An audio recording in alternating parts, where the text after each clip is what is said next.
Okay, வணக்கம் மாணவர்களே. இந்த வீடியோ பதிவில் ஜனவரி 5 மற்றும் 6ஆம் தேதிக்கான நடப்பு நிகழ்வுகள் பார்க்க போகிறோம்.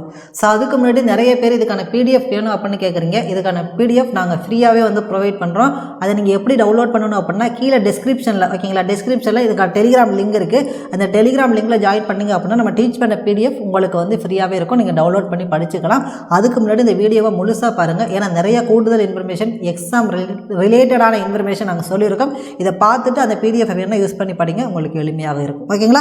சரி, ஓகே. இன்னைக்கான முதல் நடப்பு நிகழ்வு இன்று என்ன தினம் அப்படிங்கிற கான்செப்டில் பார்க்கலாம். போர் அனாதைகளுக்கான உலக தினம் எப்போது கொண்டாடப்படுகிறது? இதுக்கான விடை பார்த்துட்டீங்க அப்படின்னா ஜனவரி 6. போர் அனாதைகளுக்கான உலக தினம் எப்போது கொண்டாடப்படுகிறது அப்படின்னா ஜனவரி 6. ஓகேங்களா?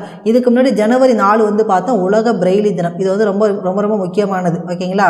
அதே மாதிரி ஜனவரி 1 உலகளாவிய குடும்ப தினம் அப்படின்னு பார்த்தோம். இதெல்லாம் அப்பப்போ ஞாபகப்படுத்திக்கோங்க. இப்போ ஜனவரி 6 அப்படிங்கிறது போர் அனாதைகளுக்கான உலக தினம். அது என்ன சார் போர் அனாதைகள் அப்படின்னா, நமக்கு தெரியும் உலகத்தில் நிறைய போர் ஏற்பட்டுச்சு. குறிப்பாக முதல் உலக போர், 2ஆம் உலக போர்.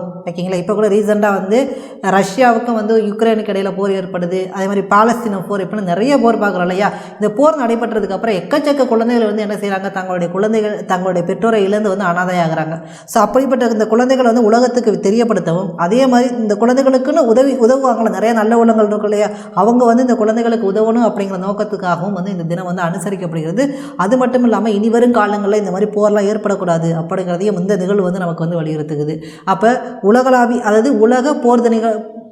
போர் அனாதைகளுக்கான உலக தினம் எப்போது கொண்டாடப்படுகிறது அப்படின்னா ஜனவரி 6 கொண்டாடப்படுகிறது. ஓகேங்களா?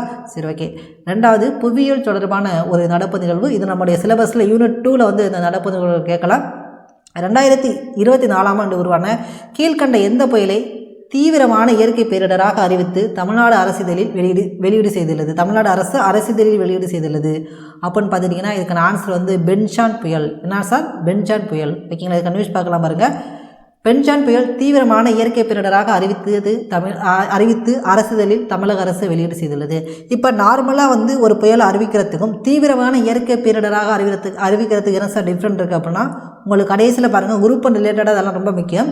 ஒரு புயலை நம்ம தீவிரமான இயற்கை பேரிடராக அறிவிச்சிட்டோம் அப்படின்னா இதன் மூலம் பாருங்கள் பேரிடர் நிதி மட்டும் இல்லை. இப்போ ஒரு புயல் ஏற்பட்டுச்சுன்னா அதுக்கு நிறைய பேர் பேரிடர் நிதி கொடுப்பாங்க. அது மட்டும் இல்லாமல் சென்ட்ரல் கவர்மெண்ட்லேருந்து நிதி வரும். இந்த நிதி மட்டும் கிடையாமல் மற்ற நிதிகளையும் ஓகேங்களா, மற்ற நிதிகளையும் எடுத்து இந்த புயலை இந்த புயலால் ஏற்பட்ட பாதிப்புகளை நம்ம என்ன செஞ்சுக்கலாம், சீர் பண்ணிக்க முடியும். இப்போ இதன் மூலம் பேரிடர் நிதி மட்டுமின்றி மற்ற நிதிகளையும் சீரமைப்பு பணிகளுக்காக பயன்படுத்த முடியும். ஓகேங்களா? அப்போ 2024ஆம் ஆண்டு கீழ்கண்ட எந்த புயலை தீவிரமான இயற்கை பேரிடராக அறிவித்து தமிழ்நாடு அரசு அரசிதழில் வெளியீடு செய்துள்ளது அப்படின்னா பென்ஷான் புயல். ஓகேங்களா? ஓகே. அடுத்து இன்றைக்கான 3வது கரண்ட் அஃபேர்ஸ் ரொம்ப முக்கியமானது. யூனிட் 5 தமிழ்நாடு வளர்ச்சி நிர்வாகம் தொடர்பான ஒரு வினா. ஏன்னா இந்த தமிழ்நாடு வளர்ச்சி நிர்வாகம் இந்த யூனிட்லேருந்து உங்களுக்கு 20 கொஸ்டின்ஸ் டிஎன்பிஎஸ்சியில் கேட்பாங்க. ஸோ அதுலேருந்து கரண்ட் அஃபேர்ஸ் நிறைய நம்ம எக்ஸ்பெக்ட் பண்ணலாம். ஓகேங்களா? ஸோ நல்லா படிச்சுக்கோங்க. ஓகே. சிந்துவெளி நிறைவு நூற்றாண்டு பன்னாட்டு கருத்தரங்கம் சென்னை எழும்பூரில் யாரால் தொடங்கி வைக்கப்பட்டது? இதற்கான விடை பார்த்துட்டிங்க அப்படின்னா நம்முடைய முதல்வர் மு.க. ஸ்டாலின் அவர்களால் இது தொடங்க வைக்கப்பட்டிருக்கு. நமக்கு தெரியும், பட் டிஎன்பிஎஸ்சி படிக்கிறவங்களுக்கு குறிப்பாக தெரிஞ்சிருக்கும். ஹிஸ்ட்ரியில் 1924ஆம் ஆண்டு நம்முடைய இந்திய தொல்லியல் துறையோட இயக்குநராக சர் ஜான் மார்ஷல் வருவார். அவர் வந்ததுக்கு அப்புறம் தான் சிந்துவெளி ஆய்வு அப்படிங்கிறது மிக விரைவாக நடக்கும், மிக துல்லியமாக நடக்கும். இந்த உலகத்துக்கு 2 பெரிய நாகரிகங்களை வெளில கொண்டு வந்ததுக்கு மிக முக்கியமான காரணம் யார் அப்படின்னா சர் ஜான் மார்ஷல். ஓகேங்களா? அதுலேருந்து ஒரு 100 ஆண்டு கழித்து இப்போ நூற்றாண்டு நிறைவாக இப்போ 2025 வந்துருச்சு. அப்போ 100 ஆண்டு நிறைவடைஞ்சிருச்சு. ஸோ அதை முன்னிட்டு என்ன செஞ்சுருக்காங்க அப்படின்னா ஒரு பன்னாட்டு கருத்தரங்கம் சென்னை எழும்பூரில் தொடங்கி வச்சுருக்காங்க. யார் தொடங்கினது அப்படின்னா நம்முடைய தமிழக முதல்வர் மு.க. ஸ்டாலின் தொடங்கியிருக்காரு. ஓகே. இது யார் சார்பில் சார் நடத்தப்படுகிறது இந்த பன்னாட்டு கருத்தரங்கம் பார்த்துட்டிங்க அப்படின்னா தமிழ்நாடு அரசின் தொல்லியல் துறை. ஓகேங்களா? தமிழ்நாடு அரசின் தொல்லியல் துறை எந்த வருஷம் ஆரம்பிக்கப்பட்டது அப்படின்னா 1961. நம்ம பள்ளி புத்தகத்தில் பார்த்துருப்போம். ASI archaeological survey of India இந்திய தொல்லியல் துறை 1861 ஆரம்பிச்சிருப்பாங்க. அதுலேருந்து ஒரு 100 வருஷம் கழிச்சு தமிழ்நாடு தொல்லியல் துறை அப்படிங்கிறது தொடங்கப்பட்டிருக்கு. ஓகேங்களா? இந்த நிகழ்வில் எத்தனை ஆய்வாளர்கள் தொல்லியாளர்கள் பங்கேற்று தங்கள் ஆய்வுகளை வழங்குகின்றன. இந்த சிந்துவெளியை பற்றி நிறைய பேர் ஆய்வு பண்ணிட்டு இருக்காங்க. அதில் ஒரு 24 பேர் பங்கேற்று தங்களது ஆய்வுகளையும் தங்களுடைய கருத்துக்களை என்ன செய்கிறாங்க அப்படின்னா வழங்குறாங்க. ஓகேங்களா.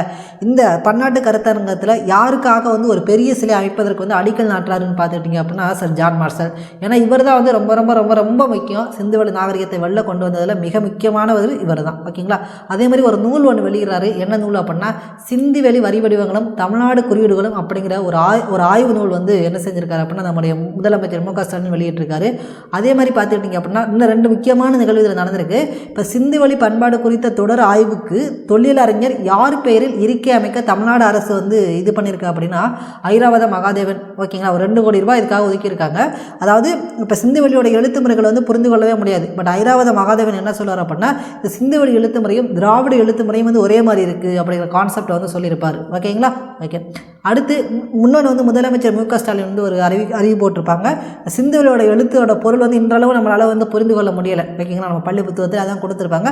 சப்போஸ் நீங்கள் யாராவது அதை புரிஞ்சு கொண்டு அதுக்கான ஆன்சரை சொன்னீங்க அப்படின்னா உங்களுக்கு $1 மில்லியன் அமெரிக்கன் டாலர் வந்து பரிசாக கொடுக்குறோம் அப்படின்னு சொல்லியிருக்காங்க. 1 மில்லியன். ஓகேங்களா. $1 மில்லியன் அமெரிக்கன் டாலர் வந்து உங்களுக்கு பரிசாக கிடைக்கும் அப்படின்னு சொல்லியிருக்காங்க. ஓகேங்களா. இது வந்து நியர்லி பாசிபிளாக அப்படின்னு தெரியலை. அப்படி யாராச்சும் வாசித்தாங்க அப்படின்னா அவங்களுக்கு வந்து $1 மில்லியன் அமெரிக்க டாலர் வந்து கிடைக்கும். ஓகேங்களா. அப்போ வந்து ரொம்ப ரொம்ப முக்கியமானது இந்த கரண்ட் அஃபேர்ஸ் யூனிட் 5ல் கேட்குறதுக்கு வாய்ப்பு இருக்குது. சிந்துவெளி நிறைவு நூற்றாண்டு பன்னாட்டு கருத்தரங்கம் சென்னை எழும்பூரில் யாரால் தொடங்கி வைக்கப்பட்டது அப்படின்னா மு க ஸ்டாலின் அவர்களால் தொடங்கி வைக்கப்பட்டது. ஓகேங்களா. இதுக்கான நியூஸ் பாருங்கள். சிந்துவெளி பண்பாட்டு கண்டுபிடிப்பு நூற்றாண்டு நிறைவு பன்னாட்டு கருத்தரங்கம் முதல்வர் ஸ்டாலின் இன்று தொடங்கி வைத்தார்.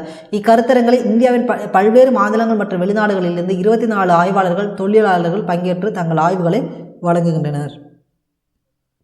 ஓகே. அதுக்கப்புறம் திருவள்ளுவர் திருநாள் விருது வந்து அறிவிச்சிருக்காங்க தமிழக அரசு சார்பில். இந்த விருதுக்கு வந்து எந்த கேட்டகரியில் வரும் அப்படின்னு நிறைய பேர் கேட்டிருக்கீங்க. இதுக்கு முன்னாடி பழைய சிலபஸில் வந்து விருதுகள்னு ஒரு தனி இதாக இருந்துச்சு. இப்போ புது சிலபஸில் வந்து நமக்கு கொஸ்டின் பேப்பர்ஸ் பார்த்தா தெரியும். ஒருவேளை அவங்க யூனிட் 5ல் ரிலேட்டடாக கேட்குறதுக்கு வாய்ப்பு இருக்குது. ஸோ என்னாலும் நம்ம படிச்சுக்குவோம். ஓகேங்களா. ஓகே. ஃபஸ்ட்டு பாருங்கள் திருவள்ளுவர் விருது இது யாருக்கு வழங்கப்பட்டிருக்கு அப்படின்னா மு படிக்கராமு அப்படிங்கிறவருக்கும், அண்ணா விருது எல் கணேசன் அவருக்கும், பாரதியார் விருது வந்து கபிலன் அவர்களுக்கும், கபிலன் வந்து ஒரு பாடலாசிரியர் தெரியும் இல்லையா, பாரதிதாசன் விருது வந்து செல்வ கணபதி அவர்களுக்கும் வழங்கியிருக்காங்க. இது மட்டும் இல்லாமல் அம்பேத்கர் விருது வந்து து ரவிக்குமார் அப்படிங்கிறவர் இந்த விடுதலை சிறுத்தைகள் கட்சியுடைய பொதுச் செயலாளராக இருக்கக்கூடிய அவருக்கு வழங்கப்பட்டிருக்கு. பெரியார் விருது வந்து ராஜேந்திரன். ஓகேங்களா. அவருக்கு வழங்கப்பட்டிருக்கு. இவர் வந்து திராவிட கழகத்துடைய ஒரு பொறுப்பில் இருக்கக்கூடியவர். அதே மாதிரி திருவிக விருது யாருக்கு வழங்கியிருக்காங்க அப்படின்னா GR ரவீந்திரநாத் அவர்களுக்கும், கி.ஆ.பி. விஸ்வநாதன் விருது வந்து எழுத்தாளர் கோமு பொதிய விற்பனுக்கும், கலைஞர் விருது வந்து முத்து வாவசி அப்படிங்கிறவங்களுக்கு வந்து வழங்கியிருக்காங்க. ஓகேங்களா. இதில் கலைஞர் விருது ரொம்ப முக்கியமாக படிச்சுக்கோங்க. மற்ற விருதுகளும் யார் வாங்கினாங்க அப்படிங்கிறதையும் பார்த்துக்கோங்க. ஓகேங்களா. நியூஸ் பாருங்கள். அம்பேத்கர் விருது து ரவிக்குமார், பெரியார் விருது விடுதலை ராஜேந்திரன் ஆகியோருக்கு வந்து அறிவிக்கப்பட்டுள்ளது. அம்பேத்கர் விருது விடுதலை சிறுத்தைகள் கட்சியின் பொதுச் செயலர் து ரவிக்குமார், பெரியார் விருது திராவிட விடுதலை கழக பொதுச் செயலாளர் விடுதலை ராஜேந்திரனுக்கும் வந்து வழங்கப்பட உள்ளது. ஓகேங்களா. அதே மாதிரி இங்கே கொடுத்துருக்காங்க பாருங்கள். கலைஞர் விருது யாருக்கு வழங்கப்பட்டிருக்கு அப்படின்னா கலைஞர் விருது கருணாநிதியிடம் சிறப்பு உதவியாளராக பணியாற்றியவரும் எழுத்தாளருமான முத்து வாவசிக்கு வந்து வழங்கப்பட உள்ளது.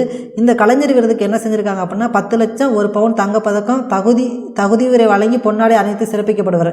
ஓகேங்களா. என்னைக்கு இந்த விருதெல்லாம் கொடுக்குறாங்க அப்படின்னா ஜனவரி 15 திருவள்ளுவர் திருநாள்னா ஜனவரி 15ஆம் தேதி வந்து இந்த விருதெல்லாம் வந்து அவங்களுக்கு வந்து வழங்குறாங்க. இதெல்லாம் வந்து பார்த்துக்கோங்க.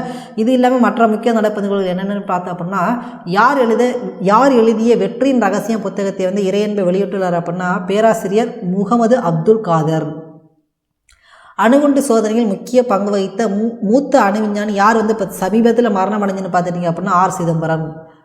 பாவலரேறு பெருஞ்சித்தனார் எழுத்தடைவுகள் நூல் தொகுதியில் வெளியிட்டவர் அப்படின்னு பார்த்துட்டிங்க அப்படின்னா ஆர் ஆசா.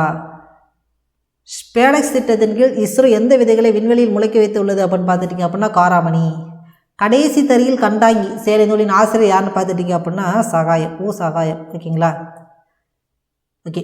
இப்போ நிறைய பேரோட டவுட் என்ன அப்படின்னா சார் இந்த மாதிரி கரண்ட் அஃபேர்ஸ்லாம் கேட்பாங்களா, என்ன இந்த மாதிரி கடைசி தரையில் கண்டாங்கி சேலை இந்த மாதிரி கொஸ்டின்ஸ் கேட்பாங்களா, அதே மாதிரி பார்த்துக்கிட்டிங்க அப்படின்னா இன்னொரு கேட்பீங்களே இந்த மாதிரி பார்த்தீங்கன்னா யார் எழுதிய வெற்றின் ரகசியம் புத்தகத்தை இறையன்பை வெளியிட்டார், இதெல்லாம் நமக்கு தேவையா, பேராசிரியர் முகமது அப்துல் காதர் அப்படின்னு. ஓகே. கரண்ட் அஃபேர்ஸ் அப்படிங்கிறது நம்ம எக்ஸாம் பாயிண்ட் ஆஃப் வியூவில் மட்டும் படிக்கக்கூடாது மாணவர்களே. நமக்கு இன்றைக்கி நம்மளை சுற்றி என்ன நடந்துச்சு அப்படிங்கிற பாயிண்ட் ஆஃப் வியூவில் நீங்கள் பார்த்தீங்க அப்படின்னா கரண்ட் அஃபேர்ஸில் ஈஸியாக எடுத்துடலாம். இது எக்ஸாம் பாயிண்ட் ஆஃப் வியூவில் மட்டும் நோட் பண்ணாதீங்க. ஓகேங்களா. நம்ம ஃபஸ்ட்லேயே அதுதான் உங்களுக்கு முக்கியம். எக்ஸாம் பாயிண்ட் ஆஃப் வியூவில் இருக்கிறத நான் முக்கியமாக நான் கொடுத்துட்டேன். நீங்கள் இதெல்லாம் மனப்பாடம் பண்ணணும் அப்படிங்கிறதுக்காக நான் யூனிட் வைஸே கொடுத்துட்டேன். ஓகேங்களா. இந்த யூனிட்டில் இந்த கொஸ்டின்ஸ் கேட்க வாய்ப்பு இருக்குது, இந்த யூனிட்டில் இந்த கொஸ்டின்ஸ் கிடக்க வாய்ப்பு இருக்குன்னு. மற்ற முக்கிய நிகழ்வுகள் உங்களுக்கு தெரிஞ்சுக்கணும், கண்டிப்பாக தெரிஞ்சுக்கணும். ஓகேங்களா. ஒரு புத்தகம் வெளியிடுறாங்கன்னா அது யார் எழுதுறாங்க, ஒரு புத்தகம் எழுதுறதுக்கு அவர் வந்து கிட்டத்தட்ட எவ்வளோ வருஷங்கள் செலவு பண்ணியிருப்பார். ஓகேங்களா. இப்போ வெற்றியின் ரகசியங்கிற ஒரு புத்தகத்தை வந்து இப்போ முகமது அப்துல் காதர் அப்படின்னு எழுதியிருக்காருன்னு வச்சுக்கோங்களேன். அவர் கிட்டத்தட்ட 1 வருஷம் 2 வருஷம் 3 வருஷம் இவ்வளோ ஸ்பெண்ட் பண்ணி எழுதி அவர் வெளியிடுறாரு. ஸோ அதை நீங்கள் தெரிஞ்சுக்கிறதுல ஒரு ஆர்வம் தான். ஓகேங்களா. இந்த மாதிரி ஒரு புத்தகம் வந்திருக்கு இவர் வெளியிட்டிருக்காரு அப்படின்னு தெரிஞ்சுக்கோங்க, நீங்கள் மனப்பாடம் பண்ண வேண்டியது கிடையாது. ஓகேங்களா. சரி ஓகே, இதோட ஜனவரி 5 மற்றும் 6ஆம் தேதிக்கான நடப்பு நிகழ்வுகள் வந்து முடிவடைகிறது. இதற்கான PDF வேணும் அப்படின்னா கீழே டெஸ்கிரிப்ஷனில் டெலிகிராம் லிங்க் கொடுத்துருக்கேன், அதை கிளிக் பண்ணி ஜாயின் பண்ணிக்கோங்க. ஜாயின் பண்ணிங்கன்னா இந்த PDF இருக்கும், டவுன்லோட் பண்ணிக்கோங்க. ஓகேங்களா. தேங்க்யூ.